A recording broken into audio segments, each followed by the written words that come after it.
Alright, so it's been a long time since we brought you an update on this car, and we're finally back to thrashing on it because we are crunch time on it. It really needs to get back together. I'm tired of seeing it apart. So just bring you guys a quick update on what we've done so far. So far today, before we get forward, subscribe down below to get updates on the Cobra. This is the best project we had so far. This is our most favorite one because it's mine. Anyway, so we did have power steering in it, but going to the Renegade setup on the Procharger, it's just not going to work. We have nowhere to put a power steering pump at the moment. So we have two different manual racks. This is a quick ratio. This is going to go into my notchback. The standard ratio one that was in my notchback is now in here as of today. We just put it in. So that's all good. If you guys haven't seen in the previous videos, this is all UPR, K-member and everything. It's a few years old. By few, I mean like 10. And I just repainted it all and just refurbed it all. I redid the whole engine bay. Everything's been painted from the firewall forward. You can see the line. And we do have the engine in it. So I got a Renegade bracket for it. We got rid of the standard SN95 with the 6 rib. We did go up to an 8 rib. We had to switch everything to Fox body, unfortunately. So this is a standard rotation Fox body style pump, Fox body timing cover, billet pointer, Pioneer balancer, and then a Procharger 8 rib Renegade crank pulley. This is an ASP ribbed pulley. Now this, we have a, who makes this? GZ Motorsports vacuum pump, and we already kind of mocked it up to work in the SN95 bracket, so we didn't want to lose the SN95 bracket since it already aligned the alternator and the pump together and had a tensioner on it, which is a plus. So instead we got some spacers made to just space it out an 1 7/8, which is the difference. And the belt alignment is actually really close. It's good enough. But the only problem we ran into is we had to put a 90 in the water pump to keep the heat. So we had to tap it and put this in, and we'll see how that all works out once we start getting all that in. Other changes that we've made, I'll put a picture of what the engine bay looked like before. It's starting to look a lot different now. But we went to the Victor 5.0 intake manifold that we're going to port. It's not bolted down. There's just tape over the gaskets for right now. Went to a Fox body throttle body setup. It does have a Big Stuff 3, which is why you see this big conversion block there. I already said we went to the Renegade setup on the Procharger, D1, SC. Got to change all the piping. The heads are AFR 205s. These are actually off my notchback that I blew up. It had a 347 with 205 Renegades on it. This used to have AFR 185s, so we're going up on the head. And today's project is getting the rack and test fitting these babies. Really excited right now. Finally got rid of the cheap Mac headers.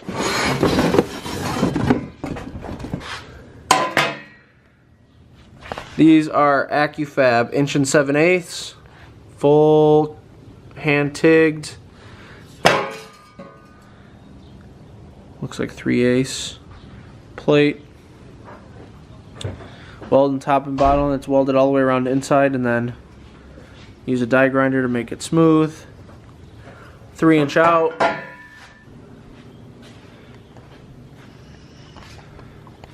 So now that you're up to speed as far as where we are with the car, we're going to go ahead and try to get the headers in. We're going to put a starter in it. Once we know that the headers fit, we're going to take them off, send them out to get coated as soon as possible because they need to be coated. And that's about it. So stay tuned. We'll keep you guys updated, and I'll bring you some more information on it in just a second.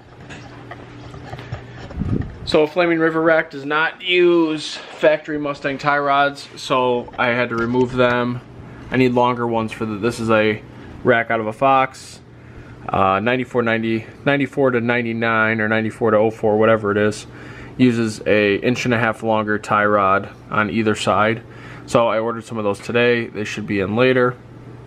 I did offset the rack actually down to try to increase header clearance.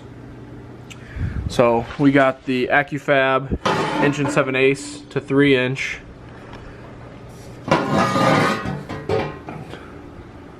I did some pour modifications to where the steering shaft comes through. So between that and dropping the steering rack a little bit, I think I'm going to fix the issue. So next I am going to try to get this driver's side header in, and then if I can get it in and clearanced, that one will be done. We'll send it out to get jet coated, drill the hole for the wideband, and then this one's finished. Unfortunately, the passenger side is giving me more grief because we can't get it in easily with the car only this high. So we have to raise the back, raise the front some more, and we will get passenger side on so we can send them both out to get jet coated, and then they'll be done. But so far, I'm pretty happy with the fit and the finish of the AccuFab headers. They line up good on the bolt holes. Everything's good. Can't complain, other than everything's taking 3 days to complete rather than a few hours waiting for parts. But the rack is in. That's where the rack's going to go, and we're just going to work around it for now. So I'll bring you guys an update to show you what this header looks like when it's on. I think it's going to fit. I think the steering shaft is going to bolt in, and that'll be one big obstacle out of the way for now. So I'll bring you guys an update in just a few seconds. Alright, so steering shaft test fit number 2 is hitting on number 4. Alright, so I got the steering shaft in it, however it still hits number 4 primary. It's just sitting right against it on the fat side, so it's close, but it's not perfect. Going to have to take the header back off, do a little bit more heat and hammer, and go from there. Coming to you live from under the car. I realized that the fat part of the sleeve is not as big of an issue as I thought, which is what it was hitting before. So you can see the larger diameter part of the steering shaft versus a smaller. Now the bigger side, if I don't put it in the U-joint all the way, it was backed up and hitting that primary. Now that it's installed properly, it doesn't hit anyway, but the extra clearance helped. So I'm gonna have Dan come out, turn it back and forth, make sure that we're all good, and then this side is going to get my approval. So looking good to me on this side. We have to get the car higher up in the air to get the passenger side header in. So now that this side's done, I'm going to leave it in like that. I'm going to jack the car up higher and work on getting the other side in. Hopefully that side should be easy. I just want to make sure I can get the starter in. And as long as I can get the starter in with that header, there's nothing else that's really going to interfere with it on that side. So we're just going to be able to get it in, which is proving to be the hard part. Get that header in there, take some pictures, show you guys some video of both of them on, and take them off and send them out to get them coated. But this side fits and I'm good with it. Well, the good news is that my suspicions were correct, and the passenger side header fit flawlessly. The starter actually gave me more grief because the starter was hitting on the block. This starter I used on my notch. Once again, another thing off my notch. That was a stock block. It does not have as much material around the starter, so we actually had to grind down portions of the starter. But the but if it's nice, let's check it out. So this is the driver's side. Ample clearance everywhere. It's close to the steering shaft, but they all kind of are. Now this side I'm actually really impressed with. Fit around the engine mount perfectly. Everything else looks great. Not too close to the firewall. Fits there, awesome. Not too close to the frame rail. I mean, it's really a good fit. Looks really good underneath, so I'm gonna go into there and show you guys. Now they are pretty low. They hang about 2 inches.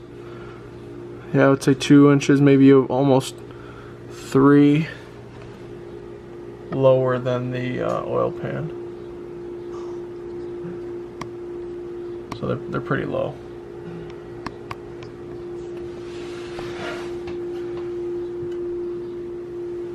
But they look good.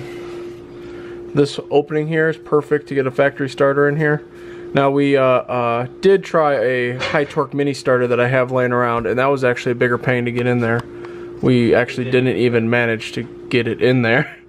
So luckily I had a factory style one. This is just a PA performance starter. We have good accessibility to the terminals up top. So this is what's going to go in it. Check out this side. This I required in and out a couple times to get the steering shaft clearance. Can't see the clearance from this angle, but it's little. But this side looks good too.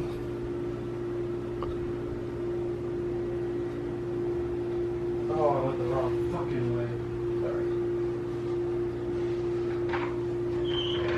Once again, they hang low. I mean, you got plenty of clearance for the floor. Not even a remote issue, which will be nice because the Mac headers that were on it actually sat really close to the floor. The floor would get really hot. These, I don't anticipate that happening. We got a couple inches between them, so that's kind of nice.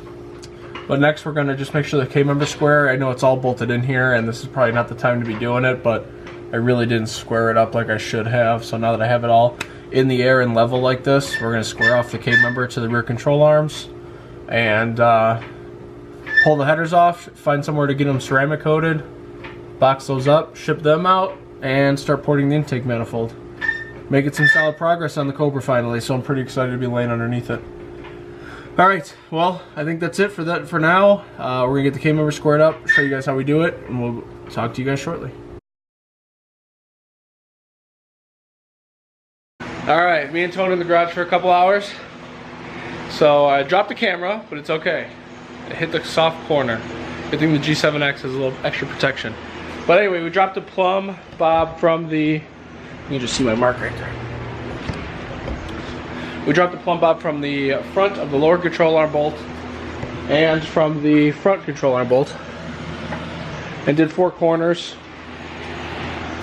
And we ended up getting it pretty square. It's now at... Oh, this is 16th. We ended up getting it pretty close. So, everything looks good there. We tightened the K-member up. The engine's sitting pretty square. Hey, man. So the engine's sitting pretty square in the K-member at the moment. So we're going to put the wheels on it, put it on the ground, see what the manual steering feels like. And she's pretty much good up in the air until the headers come back. But the next thing I'm going to do is take that intake manifold off and start porting on that. But we're done for the night. So I'll bring you guys an update once it's on the ground, see what it looks like, see what the steering feels like. And she's going to be sitting for a little while. Maybe we'll push it out and wash it tomorrow, because it is filthy. Alright, so we got it on the ground. I do have the steering shaft in it, and it's pretty much tightened up from mock-up. But I'm happy to report that it feels just like my notch did, which is not bad.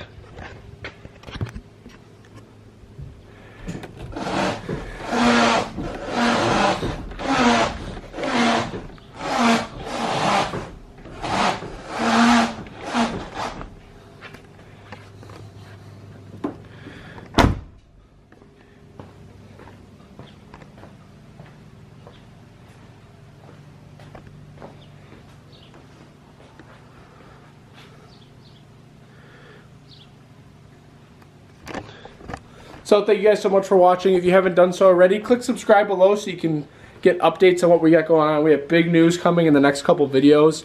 And I'm really excited to share with you guys. I just can't do it quite yet. We're still working on some details, but I will get that news out to you very shortly. But I'm happy this car's on the ground. All we need now is the headers for it, and we'll be good to go. So thank you guys for watching again. Click subscribe, and I'll see you next time.